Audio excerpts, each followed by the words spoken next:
도깨비와 가난한 선비의 기적. 사흘을 굶주려 쓰러지기 일보 직전인 낯선 길손.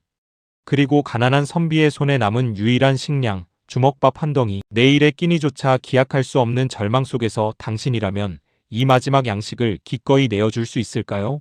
인간의 이기심에 질려버렸던 도깨비마저 펑펑 울게 만든 어느 선비의 기적 같은 보은의 이야기가 지금 펼쳐집니다.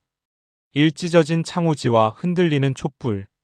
인적이 드문 깊은 산골짜기, 쓰러져가는 초가집 한 채가 매서운 산바람을 간신히 버텨내고 있었다.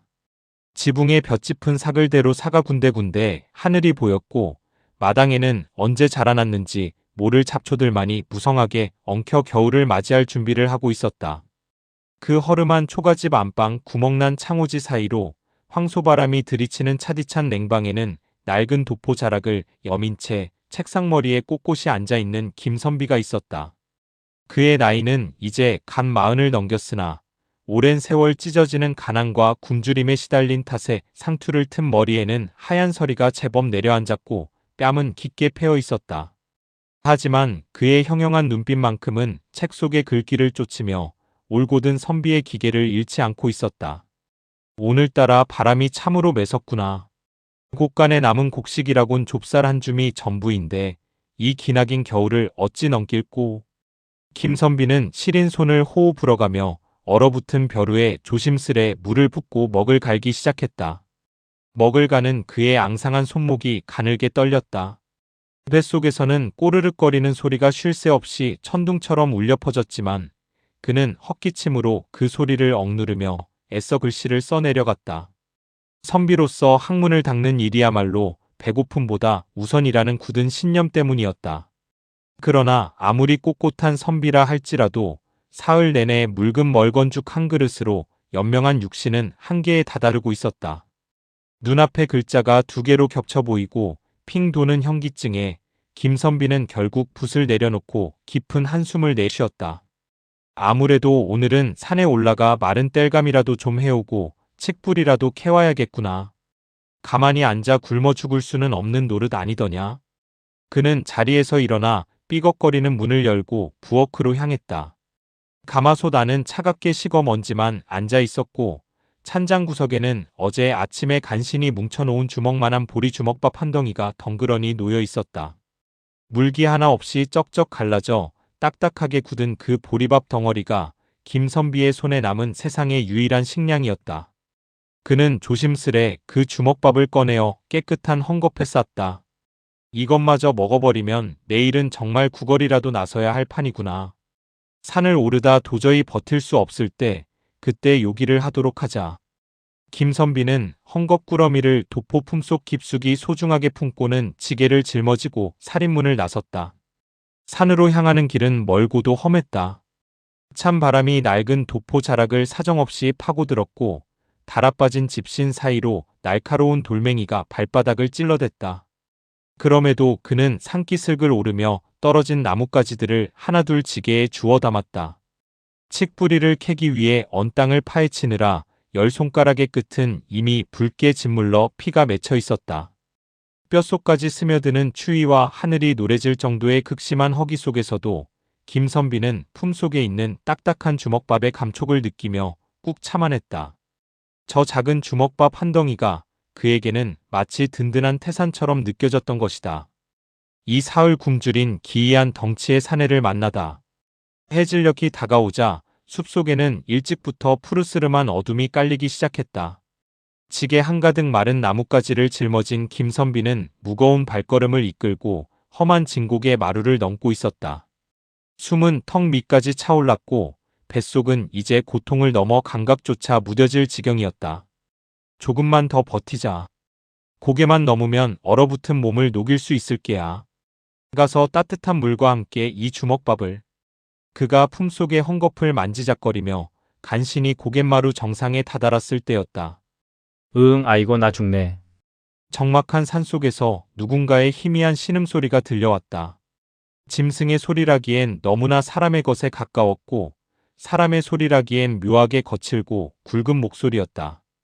깜짝 놀란 김선비가 발걸음을 멈추고 주위를 둘러보자 길석 커다란 고목나무 뿌리 곁에 시커먼 인형 하나가 쓰러져 있는 것이 보였다.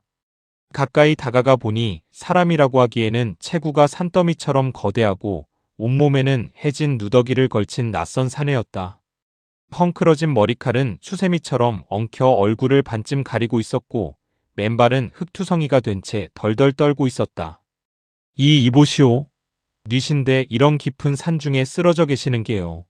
이보시오. 정신 좀 차려보시오. 김선비가 지게를 벗어 던지고 다가가 사내의 어깨를 흔들자 사내가 겨우 무거운 눈꺼풀을 치켜떴다. 엉클어진 머리칼 사이로 번뜩이는 두 눈동자가 어쩐지 사람의 그것과는 다르게 기이한 붉은빛을 띠고 있었으나 김선비는 그저 사내가 병이 깊어 그런 것이라 여겼다. 아, 선비님 살려주시오. 내 이 산골짝 저 산골짝을 헤매다 길을 잃고 끄박 사흘을 물 한 모금 마시지 못하고 굶었소이다. 제발 먹다 남은 부스럭이라도 좋으니 뭐 좀 주시오. 안 그러면 내 당장 굶어 죽을 판이요. 사내는 마른 손을 덜덜 떨며 김선비의 도포 자락을 간절하게 부여잡았다. 그의 목소리에는 생사를 넘나드는 자의 처절함이 묻어났다. 그 애처로운 모습에 김선비의 가슴이 철렁 내려앉았다. 하지만 곧바로 그의 머릿속에 품속에 든 마지막 주먹밥이 떠올랐다. 내게 남은 것이라곤 딱딱하게 굳은 보리 주먹밥 한 덩이뿐인데 이것마저 내어주면 당장 내일 아침 내 목숨을 부지할 길이 없지 않은가. 나 역시 사흘을 굶다시피 하여 당장 쓰러질 지경인데. 김선비의 마음속에서 짧지만 격렬한 갈등이 일었다. 세상천지 의지할 곳 없는 가난한 자신의 처지와 눈앞에서 숨이 넘어가기 직전인 거대한 사내의 처지가 겹쳐 보였다. 사내는 헐떡이는 숨을 몰아쉬며 원망 섞인 혼잣말을 중얼거렸다. 역시 인간들이란 겉으로는 이니예지를 떠들면서도 제 입에 들어갈 것이 먼저지.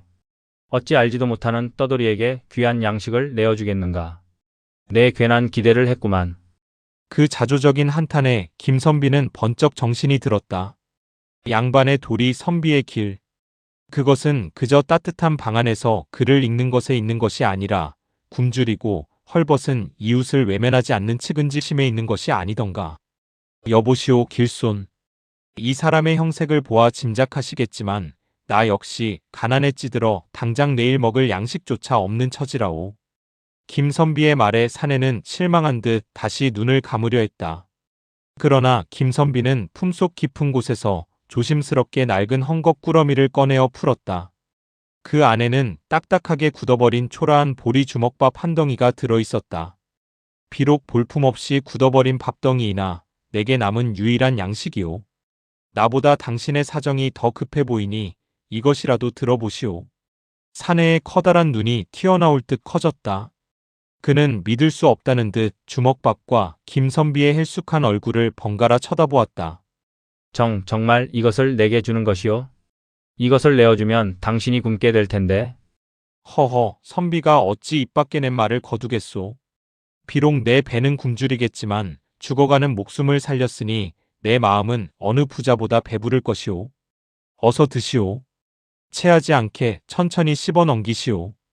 김선비는 주먹밥을 사내의 커다란 두 손에 쥐어주었다. 사내는 주먹밥을 받아들고는 잠시 주춤하더니 이내 짐승처럼 허겁지겁 밥을 뜯어먹기 시작했다. 목이 메어 가슴을 치면서도 사내는 그 딱딱한 보리밥을 세상에서 가장 귀한 진수성찬인 양 남김없이 삼켰다. 마지막 주먹밥과 인간의 따뜻한 정에 감복한 도깨비. 주먹밥을 다 먹어치운 사내는 크게 트림을 한 번 하더니 흙바닥에 털썩 주저앉아 길게 숨을 내쉬었다. 방금 전까지 다 죽어가던 모습은 온데간데 없이 그의 얼굴에는 묘한 생기가 돌기 시작했다.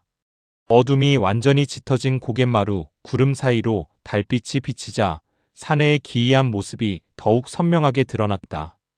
산더미처럼 거대한 체구, 붉은 빛이 도는 피부, 그리고 머리칼 사이로 삐죽하게 솟아오른 작은 뿔까지.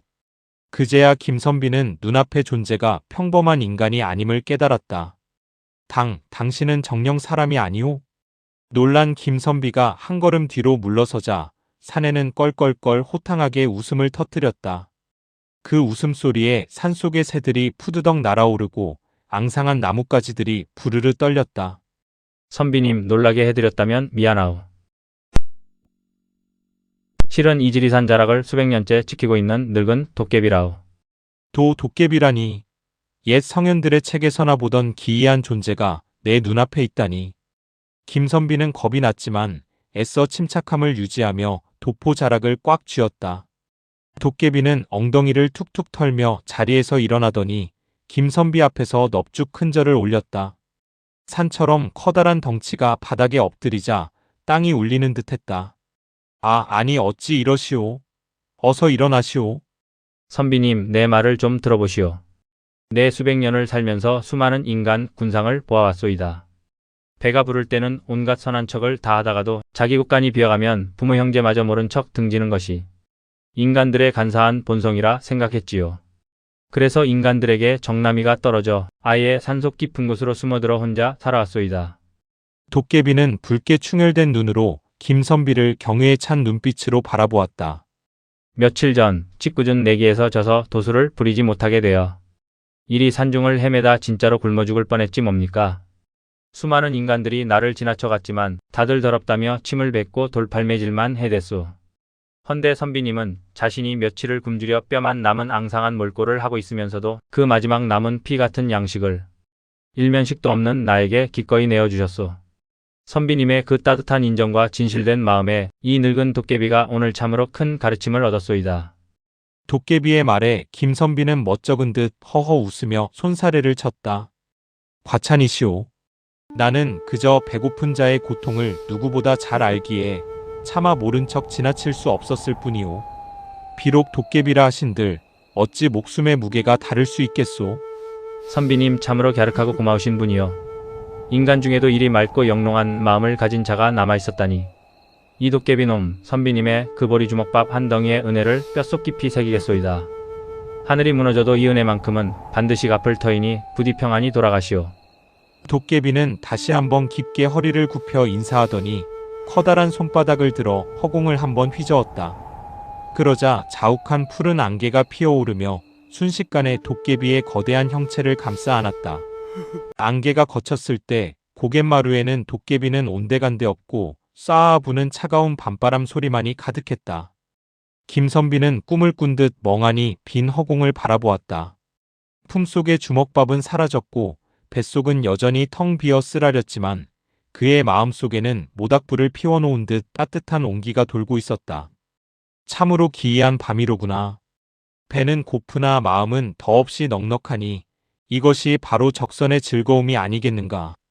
김선비는 빙글에 미소를 지으며 지게를 다시 짊어지고 콧노래를 흥얼거리며 산을 내려가기 시작했다. 내일 당장 끼니를 굶어 죽을지언정 오늘 밤 도깨비에게 베푼 자신의 선택에 일말의 후회도 없었다. 빈 곳간에 소리 없이 쌓이는 금은 보화와 쌀가마니 지게 한가득 주워 모은 마른 땔감을 짊어지고 깊은 산을 내려온 김선비는 자정이 훌쩍 넘은 깊은 밤이 되어서야 삐걱거리는 낡은 살인문을 밀고 자신의 허름한 초가집으로 들어섰다. 텅 빈 뱃속은 이미 고통을 넘어 감각조차 무뎌진 상태였고 사흘을 내리굶은 데다 추위 속에서 산길을 오르내린 탓에 두 다리는 물먹은 솜사탕처럼 후들거려 당장이라도 마당 한가운데 쓰러질 것만 같았다. 냉기가 날성 칼날처럼 감도는 싸늘한 방바닥에 쓰러지듯 몸을 뉘인 그는 이불조차 없어 너덜너덜하게 해진 자신의 낡은 도포 자락을 힘겹게 끌어당겨 어깨를 덮었다.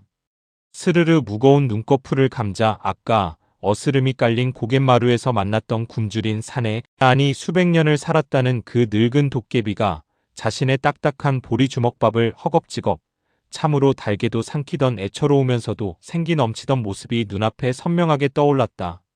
내 비록 당장 내일 아침 해가 뜨면 줄인 배를 움켜쥐고 굶어 죽을지언정 절체절명의 위기에 빠진 낯선 생명을 내 작은 온정으로 살려내었으니 이만하면 선비로서 하늘을 우러러 한 점 부끄러움이 없는 삶이 아니겠는가. 참으로 다행스럽고 평온한 밤이로구나. 극심한 허기로 인해 손끝이 파르르 떨리고 숨조차 가빴지만 그의 마음속 깊은 곳에는 세상 그 어떤 진수성찬을 배불리 먹은 것보다도 든든하고 따뜻한 온기가 돌고 있었다. 굶주림의 고통마저 이겨낸 숭고한 만족감 속에서 김선비는 마치 아랫목에 누운 갓난아이처럼 평온한 얼굴로 스르르 깊은 잠에 빠져들었다. 이튿날 아침 구름 한 점 없이 맑게 갠 하늘에서 눈부신 햇살이 찢어진 창호지 틈새로 쏟아져 들어오고 처마 밑을 맴도는 참새들의 경쾌한 지저김이 산골짜기의 아침을 알릴 무렵이었다. 찌뿌둥한 몸을 일으키려던 김선비는 순간 자신의 코끝을 강렬하게 스치는 기이하고도 풍성한 냄새에 고개를 갸웃거렸다. 그것은 늘 퀴퀴한 곰팡내와 흙먼지 냄새만 진동하던 이다 쓰러져가는 초가집에서는 결단코 날 수 없는 냄새였다. 갓 도정한 햅쌀을 가마솥에 앉혀 지을 때 나는 달큰하고 구수한 밥 냄새, 그리고 마치 한양 제일 가는 권세가의 잔칫집에서나 맡아볼 법한 진한 간장 양념이 밴 두툼한 고기 굽는 냄새가 집 안구석구석을 가득 채우고 있었던 것이다. 이게 도대체 무슨 냄새란 말인가? 내가 하도 굶주려 이제는 헛것이 보이고 헛냄새마저 맡는 모양이로구나. 어서 찬 우물물이나 한 사발 크게 들이켜고 쓰린 헉이나 달래야겠다. 김선비는 씁쓸한 헛기침을 하며 비틀거리는 걸음으로 방문을 열고 마당으로 나섰다. 그런데 평소처럼 우물가로 향하려던 그의 발걸음이 돌부리에 걸린 듯 그 자리에 딱딱하게 굳어버렸다. 늘 텅텅 비어있어 거미줄만 무성하고 쥐새끼 한 마리 얼씬하지 않던 마당 한 구석에 낡은 곳간 문이 반쯤 열려 있었고 그 안에서 눈이 시리도록 찬란하고 영롱한 금빛과 은빛이 아침 햇살을 받아 영롱하게 새어나오고 있었기 때문이다. 심장이 발밑까지 쿵하고 철렁 내려앉은 그가 떨리는 손으로 조심스레 곳간 문을 활짝 열어젖힌 순간 그는 자신의 두 눈을 의심하며 그 자리에 털썩 주저앉고 말았다. 아니 이것이 정녕 꿈이더냐 생시더냐? 천지신명께서 조화를 부리신 것인가? 바닥에 흙바람이 고스란히 드러나 보였던 그 비좁은 곳간 안에는 윤기가 자르르 흐르는 눈부시게 하얀 햅쌀이 빈틈없이 담긴 볏짚 가마니가 천장에 닿을 듯 산더미처럼 쌓여 있었다. 그뿐만이 아니었다.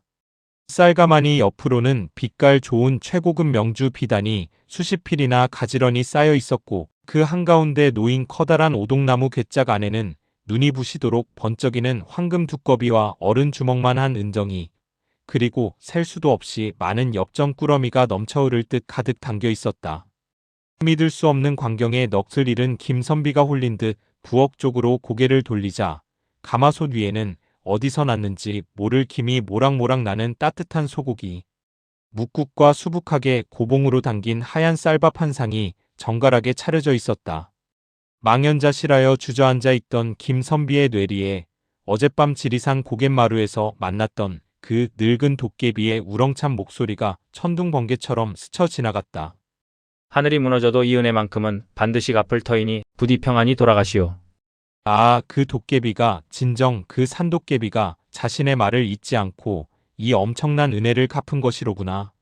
내 그저 굶어 죽어가는 생명을 외면할 수 없어 딱딱하게 굳어버린 보리 주먹밥 한 덩이를 내어주었을 뿐이거늘 어찌 이리도 과분하고 엄청난 재물을 내게 내려주었단 말인가. 김선비는 곳간 문지방을 붙잡은 채 그 자리에 무릎을 꿇고 하염없이 뜨거운 눈물을 쏟아냈다.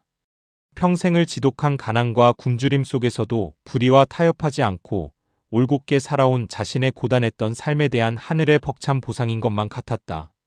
그는 떨리는 걸음으로 부엌으로 들어가 며칠 만에 마주하는 따뜻한 쌀밥과 고깃국으로 줄인 배를 채웠다. 입안 가득 퍼지는 고소한 밥알의 단맛과 진한 고기 국물에 서러움과 감격의 눈물이 반찬처럼 섞여 흘러내렸다. 배를 든든히 채우고 기력을 회복한 김선비는 다시 곳간으로 돌아가 그 안에 가득 쌓인 금은 보화와 쌀가마니를 가만히 내려다보며 깊고 진중한 생각에 잠겼다. 평범한 사람이라면 당장 이 막대한 재물을 혼자 독차지하고 기와집을 사들여 호의호식하며 떵떵거리고 살 궁리를 했겠지만 뼈대 있는 학문을 닦아온 참된 선비의 마음가짐은 달랐다. 나 한 몸 니고 줄인 배를 채우는데 이토록 막대한 재물은 필요치 않다. 도깨비가 내게 이 감당하기 힘든 큰 복을 내려준 것은 내가 굶주린 그에게 베푼 작은 온정과 측은지심을 잊지 말고 세상에 널리 베풀라는 깊은 뜻이 담겨있을 터. 나 혼자 배불리 먹고 비단 옷을 입는 데 쓴다면 이는 도깨비의 그 순수하고 높은 뜻을 저버리는 짐승만도 못한 짓이 될 것이다. 결심을 굳힌 김선비는 즉시 마당 구석에 굴러다니던 커다란 지게를 짊어지고 왔다. 그리고는 무거운 쌀가마니를 번쩍 들어 지게에 단단히 싣고 엽전 꾸러미를 자신의 넓은 도포 자락에 가득 담아 산 아래 마을을 향해 부지런히 발걸음을 옮기기 시작했다. 유례없는 흉년과 탄관 오리들의 수탈로 인해 나무 껍질과 풀뿌리로 연명하며 굶주림에 허덕이던 이웃들의 낡은 초가집 문을 일일이 두드리며 그는 쌀과 돈을 아무런 대가 없이 아낌없이 나누어 주기 시작했다. 이보시오 노인장, 밤새 안녕하셨소. 댁의 어린 손주들이 며칠째 곡기를 끊었다는 소식을 들었소. 여기 이 쌀로 어서 따뜻한 흰죽이라도 끓여 먹이시고 이 엽전으로 장에 가서 약재라도 지어다 아이를 살리시구려. 아이고 김 선비님. 아니 선비님 본인 끼니도 잊지 못하여 산에서 칡뿌리를 캐시는 처지에 대체 이 귀한 햅쌀과 돈이 다 어디서 났단 말씀이오. 이 귀한 것을 어찌 저희 같은 천것들에게 내어주십니까? 허허, 하늘이 불쌍한 백성들을 어여삐 여기시어 내게 뜻밖의 심부름을 맡기신 것뿐이오. 내 것은 단 한 줌도 없으니 미안해하지 마시고 어서 아궁이에 불을 떼시구려. 마을 사람들은 믿을 수 없는 광경에 김선비의 달아빠진 집신을 붙잡고 엎드려 통곡하며 그 은혜에 깊이 감사했다.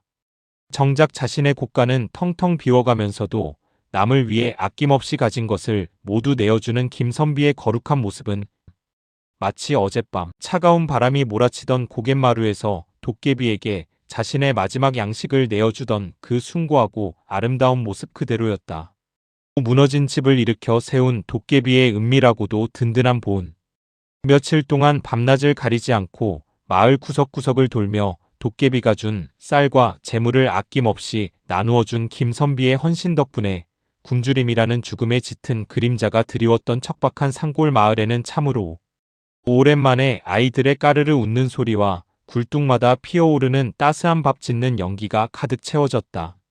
사람들은 모이기만 하면 김선비가 베푼 은덕을 칭송하며 그를 살아있는 부처여 마을의 은인이라 우러러보았다. 하지만 마을 사람들의 열렬한 칭송과 존경에도 불구하고 정작 김선비 자신의 삶은 예전과 크게 달라진 것이 없었다. 여전히 비바람이 불면 찢어진 창호지 틈으로 찬 공기가 싱싱 들이치고 지붕에서는 빗물이 뚝뚝 떨어지는 낡고 허름한 초가집에서 그는 구멍난 낡은 도포를 입은 채 평온한 얼굴로 성현들의 글을 읽고 있었다. 도깨비가 준 막대한 재물을 자신의 사사로운 욕심을 채우는데 단 한 푼도 쓰지 않고 모두 가난한 이웃들의 삶을 구제하는데 남김없이 써버렸기 때문이다. 그러던 어느 눈 내리는 깊은 겨울밤이었다. 쿵탕, 뚝딱, 끼기기깅 마이너스 쾅. 싸늘한 냉돌 위에서 얇은 이불 하나에 의지해 곤히 잠들어 있던 김선비는 집 밖 마당에서 지진이라도 난 듯 요란하게 울려 퍼지는 정체불명의 굉음에 화들짝 놀라 잠에서 번쩍 깼다. 그것은 마치 수백 명의 건장한 장정들이 한꺼번에 몰려와 커다란 쇠망치로 도끼질을 하고 거친 톱질을 해대는 듯한 엄청난 소리였다. 이 첩첩산 중에 흉악한 산적대라도 들이닥쳐 집을 때려 부수는 것인가 싶어 가슴이 철렁 내려앉은 김선비가 서둘러 문구멍에 눈을 대고 밖을 조심스레 내다보았을 때 그는 자신의 두 눈을 의심할 수밖에 없는 그야말로 신비롭고 경이로운 광경을 목격하고 말았다. 칠흑같이 어두운 마당에는 수백 개의 푸르스름한 도깨비 불이 밤하늘을 수놓듯 둥둥 떠다니며 사방을 대낮처럼 환하게 밝히고 있었다. 그리고 그 일렁이는 푸른 불빛 아래로 산더미만한 거대한 덩치를 가진 수십 명의 뿔 달린 도깨비들이 땀을 뻘뻘 흘리며 일사불란하게 움직이고 있는 것이 아닌가. 그들은 깊은 산중에서나 자라는 수백 년 묵은 거대한 아름드리 금강송을 통째로 뽑아와 순식간에 껍질을 벗겨내고 썩은 초가집의 기둥을 뽑아내어 새 것으로 척척 갈아치우고 있었으며 최고급 찰흙을 떡 주무르듯 반죽하여 구멍난 벽을 꼼꼼하고도 두껍게 메우고 있었다. 영차, 영차. 이리 굼뜨게 움직여서 언제 다 짓겠느냐. 이곳이 어느 네 댁인 줄 아느냐. 바로 우리 대장님의 목숨을 구하옵신 하늘이 내린 은인 선비님 댁이시다. 기둥은 천년을 가도 썩지 않을 금강송으로 세우고 구들장은 세상에서 가장 따뜻한 돌로 넓게 깔아라. 지붕은 모진 비바람과 태풍에도 끄떡없는 튼튼한 청기화로 단단히 덮어 올려라. 우렁차고 걸걸한 목소리로 수십 명의 도깨비 무리를 일사불란하게 지휘하는 이는 다름 아닌 며칠 전 김선비가 자신의 마지막 주먹밥을 기꺼이 적선했던 바로 그 덩치 큰 늙은 도깨비였다. 늙은 도깨비는 직접 팔을 걷어붙이고 나서서 수십 명의 장정이 달라붙어도 꿈쩍하지 않을 거대한 대들보를 어깨에 훌쩍 짊어지고 나르며 얼굴 가득 벅찬 감동과 한박웃음을 짓고 있었다. 아, 산도깨비들이 이 추운 밤에 내려와 다 허물어져 가던 내 낡은 집을 새로 지어주고 있는 것이로구나. 내가 도깨비가 준 재물을 모두 불쌍한 이웃에게 나누어주고 정작 나 자신은 여전히 찬 바람이 새어 들어오는 낡은 집에 사는 것을 보고는 안타까운 마음에 이리 수백의 무리를 이끌고 손수집을 지어주러 나선 것이야. 김선비는 차가운 문고리를 꽉 움켜쥔 채 그들의 깊은 은혜와 따뜻한 마음씨에 감동하여 가슴이 먹먹해지고 뜨거운 눈물이 차오르는 것을 느꼈다. 도깨비들의 신비로운 손길이 닿을 때마다 다 쓰러져가던 흉물스러운 초가집은 인간의 눈으로는 도저히 믿을 수 없는 엄청난 속도로 변모해갔다. 얼음장처럼 차가운 냉돌이던 방바닥에는 산속의 기운을 품은 따뜻한 온기가 도는 튼튼한 구들장이 깔렸고 비바람에 찢어져 너덜거리던 창호지 대신 두껍고 질긴 최고급 명품 한지가 반듯하게 발라졌다. 스치기만 해도 바스라지던 낡은 초가지붕은 어느새 으리으리하고 기품 있는 짙은 푸른빛의 기와지붕으로 바뀌어 달빛을 받아 우아하게 빛나고 있었다.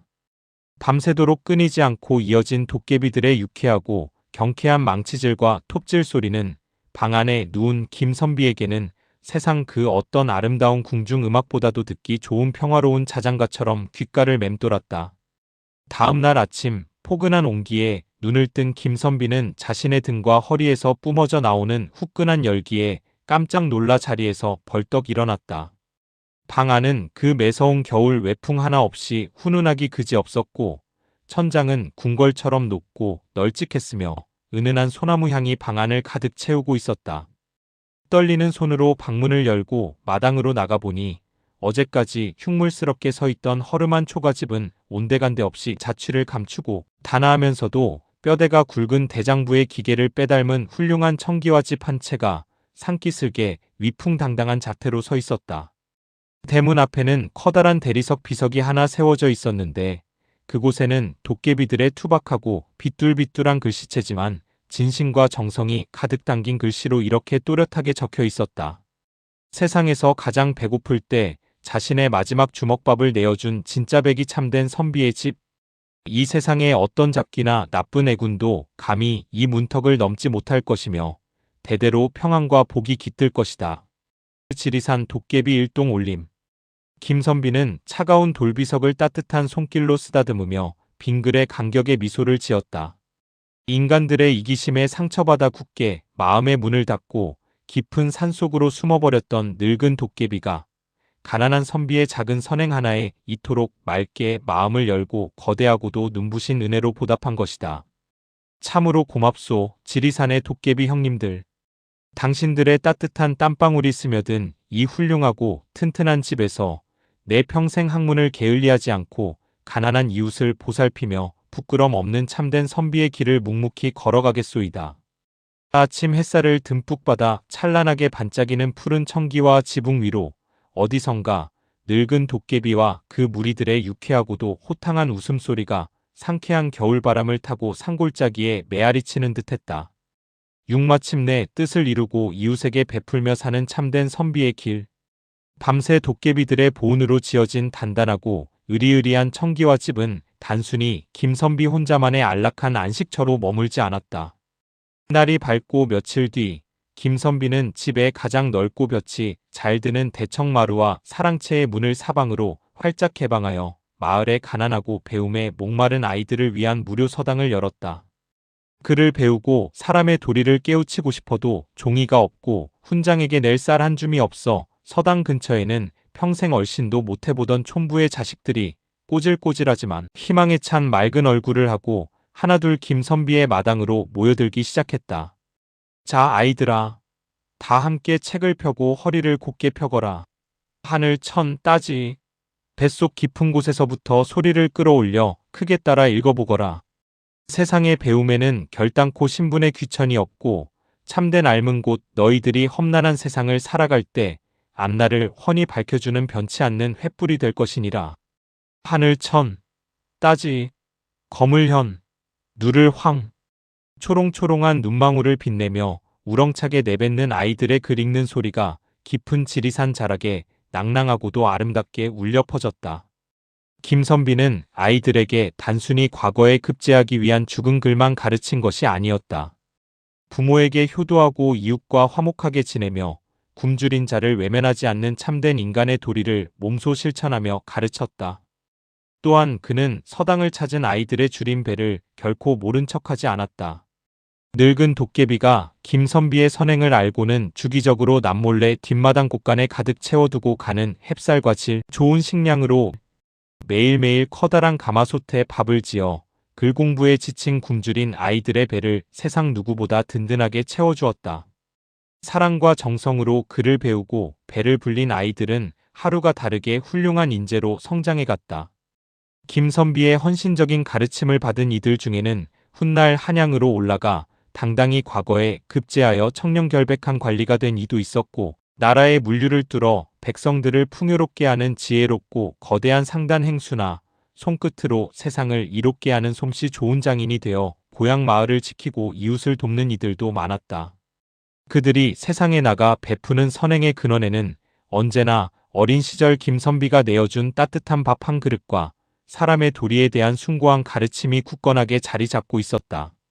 그렇게 흐르는 물처럼 오랜 세월이 지나 김선비의 상투튼 머리는 눈처럼 하얗게 새어백발이 되었고, 이마와 눈가에는 세월의 흔적인 깊은 주름이 훈장처럼 패였지만 그의 맑고 형형한 눈빛만큼은 피 끓는 젊은 시절보다 더욱 깊어지고 자애로움으로 빛났다.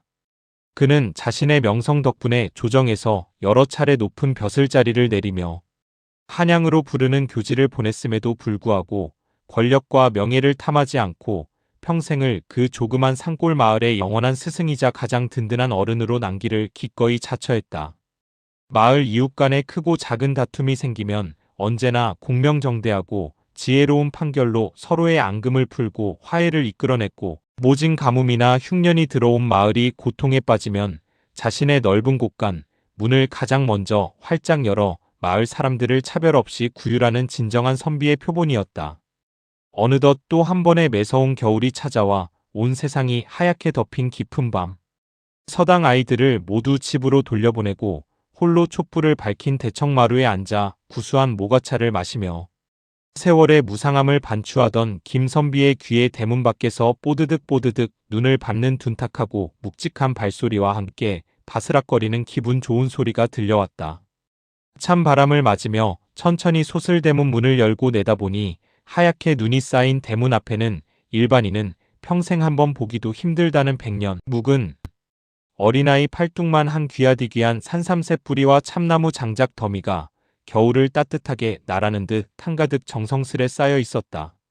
그리고 고개를 들어 저 멀리 눈 덮인 산등성이 너머를 바라보자 산더미처럼 커다란 덩치를 가진 도깨비 하나가 달빛을 등에 업고 손을 휙휙 정겹게 흔들며 이내 신비로운 푸른 안개 속으로 유유히 사라지는 가슴 벅찬 모습이 보였다. 허허, 저 지리산 늙은 도깨비 형님은 수십 년의 세월이 이리 덧없이 흘렀건만 참으로 한결같고 정이 넘치시는구나. 이름 모를 길손에게 우연히 건넨 그 초라한 주먹밥 한 덩이의 빚을 갚기 위해 일인의 평생을 보이지 않는 곳에서 보살펴주고 지켜주니 어찌 억물이요.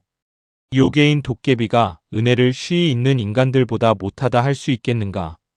김선비는 눈 쌓인 바닥에 무릎을 굽혀 귀한 산삼을 소중히 주워들고는 도깨비가 사라진 아득한 산등성이를 향해 두 손을 모으고 아주 깊고 다정한 감사의 인사를 올렸다. 자신마저 사흘을 굶어 눈앞이 캄캄해지고 당장 내일의 목숨을 기약할 수 없던 그 지독한 절망의 순간, 자신의 품속에 남은 유일하고도 마지막 양식을 죽어가는 낯선 길손에게 선뜻 내어주었던 한 인간의 숭고하고 순백한 마음. 그 작은 측은지심에서 시작된 보리 주먹밥 한 덩이는 이기적인 인간들에게 깊은 상처를 받았던 늙은 도깨비의 마음을 따뜻하게 치유해 주었고, 가난에 허덕이던 선비의 무너진 살림을 든든하게 일으켜 세웠으며 종국에는 수많은 가난하고 불쌍한 어린아이들의 든든하고 밝은 미래의 요람이 되어 온 세상을 눈부시게 밝혔다. 아무리 세상이 각박하게 변하고 이기심이 만연하여 이웃을 돌보지 않는 시대가 온다 한들 진심이 담긴 선한 마음 하나가 얼마나 큰 나비 효과가 되어 세상의 기적을 만들어낼 수 있는지를 생생하게 보여주는 이 가슴 따뜻하고 아름다운 이야기는 훗날 웅장한 지리산 자락을 넘어 조선팔도 방방곡곡으로 민들레 홀씨처럼 널리 퍼져나갔다. 사람들은 뼛속까지 시린 추운 겨울밤이면 따뜻한 화로가에 옹기종기 모여 앉아 고구마를 구워 먹으며 아이들에게 이 이야기를 들려주었고 꽁꽁 얼어붙은 서로의 마음을 훈훈하게 녹이곤 했다. 자신이 가장 배고프고 힘들 때 가장 귀한 것을 아낌없이 내어준 어느 가난하고 꼿꼿한 선비의 기적 같은 전설, 그 따뜻하고 묵직한 온기가 묻어나는 이야기는 오랜 세월이 지난 지금까지도 메마른 우리의 가슴 한구석을 다정하고 든든하게 덮여주고 있다. 사흘을 굶은 절박함 속에서도 마지막 남은 주먹밥 한 덩이를 기꺼이 내어준 김선비의 따뜻한 마음, 어떻게 들으셨나요? 작은 나눔이 도깨비의 마음을 울리고 세상을 밝히는 거대한 기적이 되는 모습을 보니 덩달아 가슴이 뭉클해집니다. 세상이 아무리 각박해져도 인지상정이라는 따뜻한 정은 언제나 살아 숨쉰다는 것을 잊지 말아야겠습니다. 오늘 들려드린 굶주린 도깨비에게 마지막 양식을 내어준 가난한 선비 이야기가 즐거우셨다면 구독과 좋아요, 그리고 따뜻한 댓글 한 줄 꼭 부탁드립니다. 어르신들 늘 건강하시고 다음에도 더 재미있고 감동적인 옛날 이야기로 찾아뵙겠습니다. 감사합니다.